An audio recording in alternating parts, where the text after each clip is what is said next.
Introduce myself first of all. I am the other Adrian in maths, apparently. I'm beginning to get known as. I've been given the guide to actually give you a bit of a brief on numeracy across the curriculum. It is pretty much the last Friday in terms of teaching and learning before we obviously break up, and I was trying to make sure that people are not falling asleep. So hopefully everyone should have a red and green card, and that includes possibly the people still on the sidelines as well. So they'll come in handy in a little bit, but not just yet. Okay. First of all, a holistic view from Ofsted. I will read it out for those at the back because I understand that when I'm sat there, I can't see a thing. Okay. So when evaluating the quality of teaching in the school, inspectors must consider how our teaching enables pupils to develop skills in reading, writing, communication, and mathematics. It is a broad brush across all subject areas, as opposed to specifically just within a block. Okay. Other quotes we've got is also want to see literacy and numeracy evident across the board, whatever the lesson and whatever the teacher's areas of expertise. Okay. The framework emphasises the importance of creating opportunities to practice literacy and numeracy skills within all areas of the curriculum. Okay. As much as there's the emphasis on literacy there, numeracy is one of those things that sort of almost gets put to one side in many schools, and it's for my role going forwards to try and bring that out once more.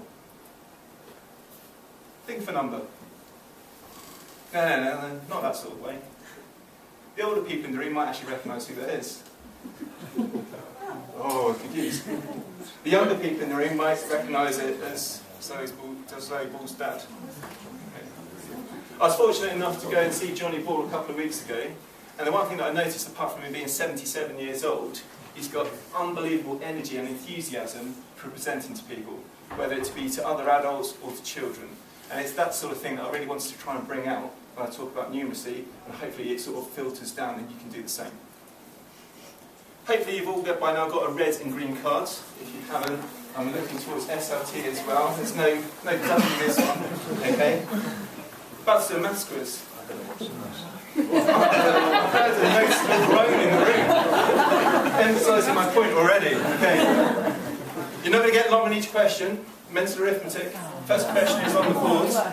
What is 1,616 take away 1,564? If you think the answer is 62, hold up your red card. If you think the answer is 52, hold up your green card. Do not cheat, do not look around the room, do not look at the maths department for mysterious answer. I've seen some green cards got changes in yellow. I've seen all sorts of signalling going on.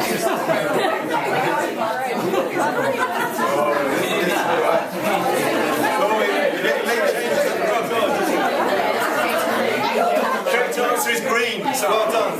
Next question. If I've got the number 400, I want to split it in that ratio of 7 to 7 to 2. Okay? Is the answer 150, 150, 100? If so, hold up red. If the answer is 175, 175, 50, hold up green. So I'm splitting a number in a ratio. Something sort of level 6, grade D maths work. Green card. Okay. Correct answer is indeed... Oh, come on, strikers at the front, you've got to catch up. It's a great quiz. Oh, red card. Correct answer is indeed green. Third question. There you go, straightforward, mental arithmetic. What is 80 times 1.38? Is the answer 110.4 or is the answer 100.6? So hold up your red card if it's 110.4, hold up your green card if it's 100.6.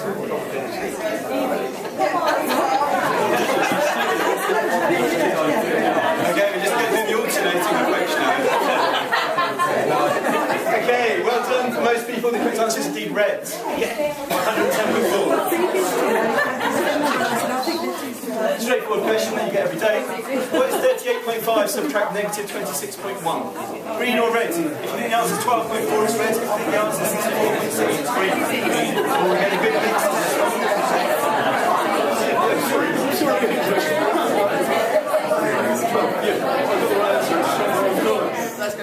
Correct answer, as much as some people have now changed, correct answer is green. It is indeed 64.6. Minus the minus is the plus.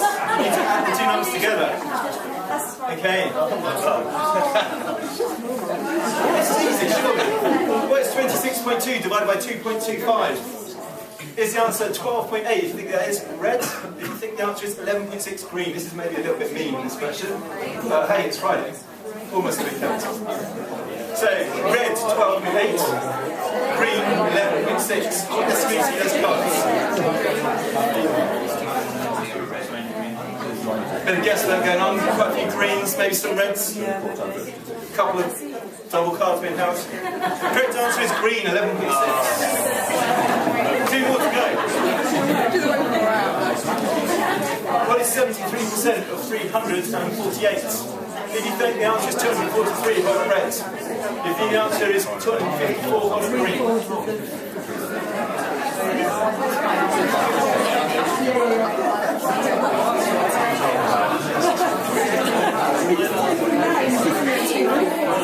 Well, not many cards going on.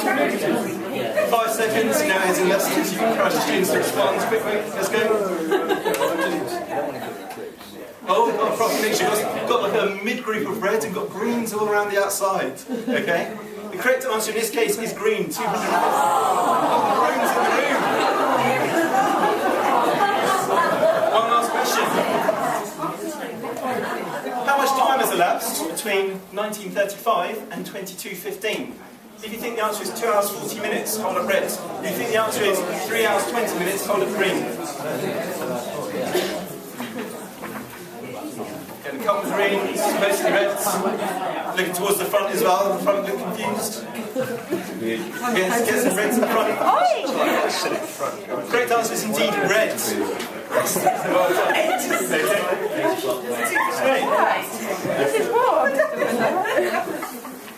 So I've got a few wrong here, you say.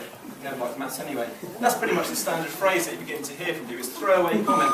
It's that negative view, isn't it? It's not helping people. But let's begin to see what those questions were actually about. Okay? Question 1, your subtraction. Is actually 52 years of William Shakespeare's life. Okay? Quite relevant in a number of subject areas. Question 2, if you start splitting that ratio, hopefully you begin to recognise that people like Mary Berry use ratios all the time in terms of their cooking. Excellent chocolate cake on the cards. Question 3, 80 times 1.38, exchange rates. People in MFL, in other areas, that's the same exchange rate to go from pounds to euros in recent exchange rate mechanism. So immediately, travelling to the European Union, you're getting €110 for your money. Question number 4, difference in 2 values. They're the 2 extremes of temperature recorded in England since records began. Okay? So we've actually got a 64-degree temperature range between the minimum and maximum recorded values around the English shores. Quite relevant in geography and other areas, in science.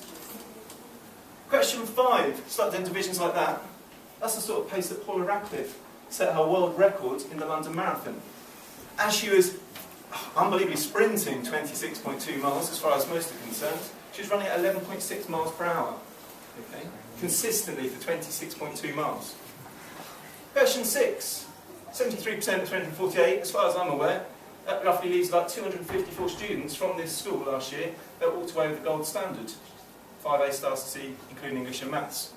Quite relevant in the data that we use every day. Question 7. Well, that's just how much time I spent watching telly last night.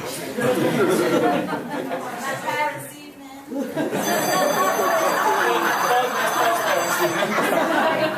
Quite aware of the times.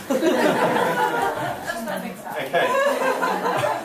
So, just really begin to highlight the importance of maths in everything we do across all subject areas. Appreciate the bell. Okay. What we're looking to do, and I'm still in negotiations on this one, is hopefully begin to include a single maths question as part of the PD quiz every couple of weeks. And so therefore, maths is becoming evident every time, rather than it just being something that occurs on occasions. Apart from that, thank you very much.